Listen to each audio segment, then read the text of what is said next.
Bonjour à tous et bienvenue dans cette nouvelle vidéo. Comme vous pouvez le voir sur la vignette, je vais vous présenter aujourd'hui le bilan du projet aviangevoyance.fr. Donc nous sommes en novembre 2023 et je suis particulièrement heureux de vous présenter cette vidéo, ce pour deux raisons principales. Donc la première raison, c'est que si je vous présente cette vidéo bilan, c'est que le projet est terminé. Et bien sûr, je suis toujours content de terminer un travail. Et la deuxième raison, c'est que cette vidéo est la première d'une série que j'ai appelée En coulisses. Donc c'est une playlist de vidéos que je vais faire qui vise à présenter des bilans des projets réalisés. Donc l'objectif, c'est de pouvoir vous présenter un petit peu ce qui s'est passé côté coulisses, donc pour avoir un petit peu le contexte du projet, le déroulement du projet, avoir des informations peut-être aussi de mes commentaires et mes conseils par rapport à ces cas pratiques. Et bah, l'autre objectif, c'est peut-être de parler un peu des projets clients, de faire un petit peu quelque part de la publicité pour mes clients. Voilà, donc je commence aujourd'hui avec ce site et c'est pour ça que je suis assez content. Voilà. Alors, pour vous présenter ce bilan, on va basculer sur mon écran comme je le fais habituellement quand je fais des tutos. Alors, l'idée, ça va être de vous faire visiter un petit peu le site du client. Donc ici, on est sur mon site, hein, creasys.com. Vous savez que je présente des portfolios ici dans création de site WordPress.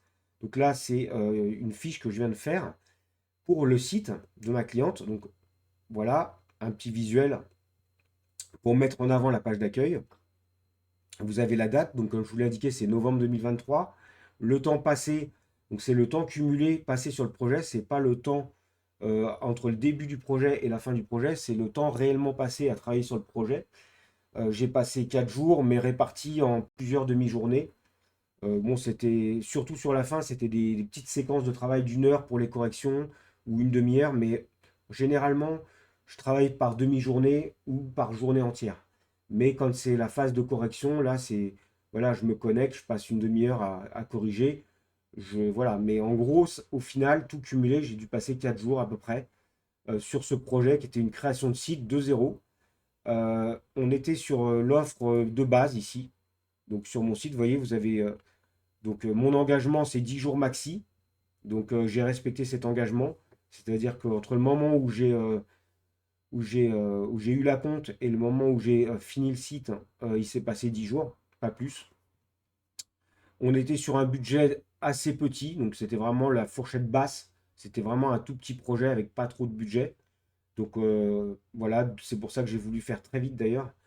Sur les petits projets, il n'y a aucun intérêt ni pour le client ni pour moi à traîner sur des mois et des mois. Donc voilà. Ensuite, ben, on était sur ici sur cette fiche. Bon, le contexte, c'était une ouverture d'activité, donc un début d'activité. Donc la cliente n'est pas encore immatriculée. Elle a tout envoyé au greffe, mais elle n'a pas encore reçu son SIRET. Donc elle ouvre un cabinet. Et pour ça, bah, comme elle ouvre son cabinet sur Vichy, l'idée c'était de pouvoir communiquer à partir d'un site. Donc le déroulement, bah, c'est que le client était en charge de me donner les textes. Donc la voyante, elle, a demandé à quelqu'un, elle a mandaté quelqu'un, une autre personne pour relire le site et modifier les textes. Donc en fait, j'avais pas de relation directe avec la cliente, c'était par un intermédiaire. Donc en fait, la personne m'envoyait des photos, des captures de ce qu'il fallait modifier et moi je modifiais les textes selon sa demande. Bon, désolé, là il y a un bug, il faudrait que je corrige ça tout de suite après. Donc quand vous écouterez cette vidéo, il n'y aura plus le bug. J'ai donc utilisé un thème qui s'appelait Botera et je suis parti d'un thème pour faire le site. Et ensuite, bah, j'ai acheté des photos. Donc voilà. Et puis j'ai mis en place j'ai fait de l'intégration. Donc j'ai fait de la recherche de photos. J'ai récupéré des textes. Au début, j'ai proposé moi-même des textes. Et puis ensuite, la cliente a mandaté quelqu'un pour améliorer les textes.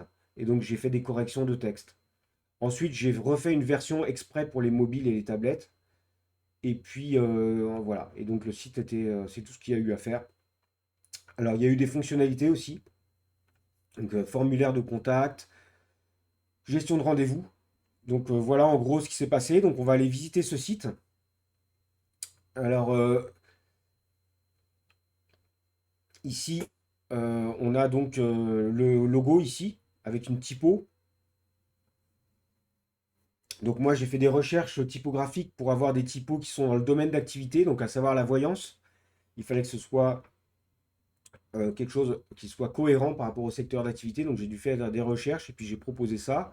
Ça a été validé par le client. Ensuite, bah, ici, on a un module de prise de rendez-vous. On clique dessus.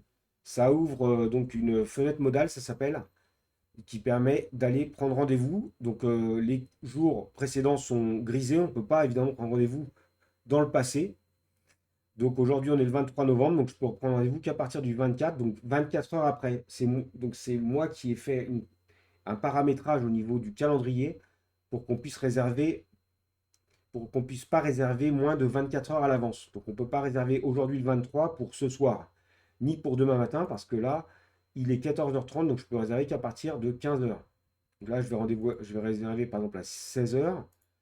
Voilà, 16h, 16h30, je peux prendre un rendez-vous. J'envoie tout ça, je confirme, je reçois un mail de confirmation. La voyante reçoit un mail aussi pour savoir que, pour être informé ici que quelqu'un a réservé. Il y a une petite description, un lien vers le site. Donc tout ça, voilà. Très pratique. Donc ça, c'est un module de gestion de rendez-vous. Ensuite, on peut prendre rendez-vous ici, on peut téléphoner directement. Donc là, on a juste un site. Donc voilà, sur une charte graphique violette. Donc là, bah, pareil, on a des offres qui sont présentées avec des animations. Donc c'est des boîtes tournantes ici. On peut cliquer, ça renvoie sur la prise de rendez-vous. Donc, on est renvoyé sur de la prise de rendez-vous, vous voyez, ici, quand on clique sur le bouton. Ensuite, on peut, bah voilà, on a le mail ici, des avis, et puis la politique de confidentialité avec les mentions légales, donc les pages légales qui sont obligatoires. Voilà. Bon, bah là, effectivement, vous trouvez un petit peu les choses habituelles. Donc là, bah, j'ai été obligé de mettre les mentions légales. L'hébergeur, c'est O2Switch. Le développeur intégration, c'est moi. Donc moi, à travers ma marque Créa6, marque déposée. Donc moi, je suis en auto-entreprise. Le SIRET, on l'a toujours pas. Donc il faudra modifier quand on l'aura ici, mettre le SIRET. Les crédits photos, je vous en ai parlé tout à l'heure, où effectivement, j'ai dû acheter des photos. Donc j'ai marqué ici. Ça, c'est obligatoire de d'indiquer, voilà, ça c'est la propriété intellectuelle. Voilà, sinon, voilà, c'est à peu près tout pour ce projet. Bon, bah, du coup, moi, donc, j'ai dû faire un dossier technique. Donc, le dossier technique ici, c'est ce que j'appelle le guide utilisateur, le guide du propriétaire. Donc là, je l'indique un petit peu les. Bon, là, évidemment, c'est confidentiel, donc je ne vous mets pas les accès, je ne vous l'affiche pas à l'écran. Mais en gros, voilà, je remets ça au client. Donc, quels sont ses accès, ses mots de passe, etc. Bah ensuite, vous voyez, il y a tout le calendrier de maintenance. Qu'est-ce qu'on doit faire en termes de maintenance? Qui fait quoi? Donc, qui est chargé des mises à jour, de la maintenance serveur, etc. Bon, pour l'instant, il n'y a personne il n'y a pas de maintenance pour l'instant sur le site. Le client n'a pas défini de personne, il n'y a personne qui est affecté à cette tâche-là. Peut-être que la cliente va me recontacter pour souscrire un contrat de maintenance, pour faire un minimum d'intervention de maintenance ou de support technique. Peut-être qu'elle n'arrivera pas à modifier le site et qu'elle me demandera un support technique. Mais pour l'instant, ce n'est pas le cas. Il y a un petit guide de dépannage de base pour savoir quand il y a tel ou tel problème, qu'est-ce qu'on peut faire, qu'est-ce que peut faire le client. Des recommandations et puis les informations de contact. Voilà. Bon, ça c'était non, ça faut que je l'enlève. C'était pour moi, pour rappel, au départ, j'avais effectivement acheté un domaine, c'était Emma Cartomancie, donc la cliente voulait ce site-là, ce domaine-là, et puis il y a eu un problème, un quiproquo avec le client. Donc le 3 novembre, j'avais acheté ça. J'avais démarré le projet bah, dans la foulée, le 4. Et puis j'ai terminé le site vers le 11 novembre. Sauf qu'après, bah, en fait, il y a eu un changement de nom de domaine. Donc j'ai dû acheter un nouveau nom de domaine qui est Aviange Voyante. Ce qui fait que comme tout le travail avait déjà été fait sur ce domaine-là, bah, j'ai dû en plus faire une migration vers ce domaine-là. Et puis bah, j'ai fait la migration Et donc, bah, du coup, c'est vrai qu'il y a deux domaines d'acheter. Mais bon, du coup, le vrai nom de domaine, c'est bien Aviange Voyante. Voilà. Voilà, bah, le bilan de ce projet, c'est que, bah, écoutez, en guise de bilan, je dirais que c'est un projet qui s'est bien passé parce que j'ai pu tenir facilement les délais. Ça a été fait en 4 jours à peine, tout cumulé. Le point positif, c'est que en termes d'inspiration, j'ai eu des validations du client tout de suite. Donc, pour moi, c'était très important parce que ce que j'ai proposé en termes de thème, de charte graphique, de typographie, de couleurs, etc., même de structure de site, ça a été validé immédiatement. Ça m'a fait gagner beaucoup de temps parce que j'ai pu démarrer le travail tout de suite, le travail d'intégration. Ensuite, j'ai eu aucun problème technique particulier. Souvent, quand on fait des formulaires, parfois il y a des problèmes avec les CAPTCHA. Il se peut qu'il y ait des problèmes techniques. J'ai eu aucun souci technique. Euh, je vous remonte mon écran ici. Vous voyez, par exemple, sur le responsive, pareil. Là, on est sur la version non responsive, la version desktop. Mais moi, j'ai un outil ici, j'ai une extension qui s'appelle OVerify, qui me permet de tester l'apparence du site sur différents écrans. Donc Oppo, Nexus, Galaxy S5, des iPhone 12 Pro, des iPhone mini, même des tablettes. Tu voyez, j'ai pu tout tester en fait, iPhone 11, j'ai pu tester sur toute une série d'écrans, même des iPad mini, et vous voyez, tous les trucs que j'ai testés. Et en plus en version éventuellement paysage. Et à chaque fois, en fait, j'ai réadapté. Et au final, ben, comme vous pouvez le constater, bah, j'ai pas eu de problème. Je constate que tout a fonctionné. Et voilà, donc ça, c'est le point positif. C'est vraiment des bons retours clients. Le client m'a dit enfin, j'ai pas eu de retour comme quoi il y avait un problème sur smartphone ou tablette. Maintenant, je veux pas me réjouir trop tôt non plus parce que il faut attendre un peu aussi, avoir du recul par rapport au projet. Peut-être quand la cliente va en parler à des clients, il se peut que j'ai des retours, des remarques qui remontent, ça c'est possible. Mais en termes de validation du travail réalisé, j'ai eu aucun problème. Donc, ça, c'est le gros point positif. Point négatif, bah, c'est cette histoire de nom de domaine dont j'ai parlé. C'est que j'ai dû faire une migration. Donc, ça a été à mes frais, hein. Il a fallu que je prenne du temps pour ça. En plus, j'ai dû repayer un nom de domaine. Donc, là-dessus, bon, c'est un peu là que ça c'est un aspect négatif qui m'a fait perdre du temps et de l'argent. Parce que j'ai dû le faire. Le client a refusé de payer un nouveau nom de domaine.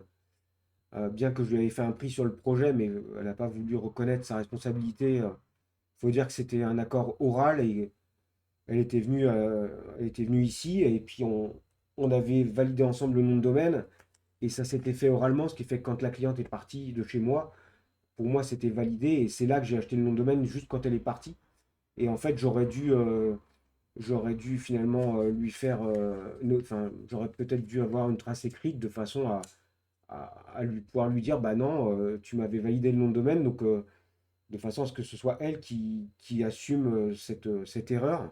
Et normalement, j'aurais dû facturer également la migration parce que ça m'a quand même pris bah, 1 heure et demie de boulot, quoi, hein. Donc une migration, ça peut se faire en 1 heure, mais bon, là j'ai mis 1 heure et demie, plus le nom de domaine, donc j'aurais dû facturer, mais voilà, j'ai préféré ne pas le faire. Voilà, ça c'est le point négatif. Voilà, sinon, autre point positif, c'est la relecture. Donc moi j'ai trouvé, donc là je vous remonte mon écran ici. En fait, on a une gestion de projet light. Donc ici, vous voyez mon écran. Euh, En fait, sur des petits projets comme ça rapides, moi je me prends plus la tête à mettre des Trello en place ou des Wimi ou des outils de gestion de projet. Avant, j'utilisais Nextcloud aussi. Donc, on faisait toute une gestion de tâches. Aujourd'hui, avec ce client, vu que c'était un projet avec pas beaucoup de budget, bon, on a fait sur WhatsApp, quoi. Donc, en fait, vous voyez, ça, c'est le contenu du site. Ça, c'est les photos que j'ai achetées. Les photos sous licence Envato. Bon, bah, ça, c'est les visuels que j'ai payés. Là, ici, dans la gestion du site, il y a la partie correction. Bah, ça, c'est ce que je récupérais sur WhatsApp. Vous voyez, là, par exemple, je vous montre à l'écran. Typiquement, bah là, alors la cliente avait demandé à quelqu'un de le faire pour elle. Donc il y avait une personne qui relisait et qui m'avait dit, bah non, là, la citation, c'est pas bon. Et donc elle m'a redonné un nouveau texte, bah j'ai juste corrigé le texte. Donc, je prenais ça, j'intégrais les modifs, et puis ensuite je mettais dans un dossier fait. Et dès que c'était fait, bah, j'envoyais un message WhatsApp, je répondais, bah ça a été fait. Et donc j'ai eu toutes ces corrections-là à faire, et à la fin, bah c'était bon, il n'y avait plus rien à faire, c'était validé, quoi. Donc voilà, j'ai supprimé ce qu'il fallait. Moi j'avais mis une foire aux questions, j'avais conseillé au client une foire aux questions. Bon, ça n'avait pas été accepté, bah je l'ai supprimé, c'est tout. Ça fait partie de mes recommandations hein, dans les évolutions possibles. Bon, moi j'avais mis des exemples de questions fréquentes, donc c'est ce qu'on appelle une FAQ, foire aux questions. L'idée n'a pas été retenue, bon, je l'avais proposé, ça a été suggéré, bah, je l'ai supprimé. Euh, Après, bah, je me suis contenté d'appliquer les modifications. Vous voyez, l'idée, moi j'ai proposé des choses, il y a des choses qui ont été acceptées, la plupart des trucs ont été acceptés. Certains trucs comme la foire aux questions ont été refusés, mais ça, moi, bah, je me suis contenté de faire ce que me disait le client, donc j'ai supprimé la foire aux questions. Après, si c'était mon projet à moi, bien sûr, j'aurais laissé une foire aux questions, et peut-être que le client, plus tard, viendra vers moi et me demandera de rajouter une page pour une foire aux questions. Voilà. Peut-être qu'il y aura des évolutions qui seront demandées. Par exemple, en termes de conseils, moi, je déconseille de mettre des adresses mail personnelles sur le site. Là, si vous regardez sur le site, c'est une adresse Gmail, donc c'est une adresse personnelle. Ça, je le déconseille. Mais bon, le client a voulu une adresse Gmail. Moi, voilà, je vais pas. C'est pas, voilà, c'est le projet du client. Moi, je peux pas non plus imposer mes choix. Donc, bah, si le client veut une adresse perso, bah, il a une adresse perso et puis c'est tout.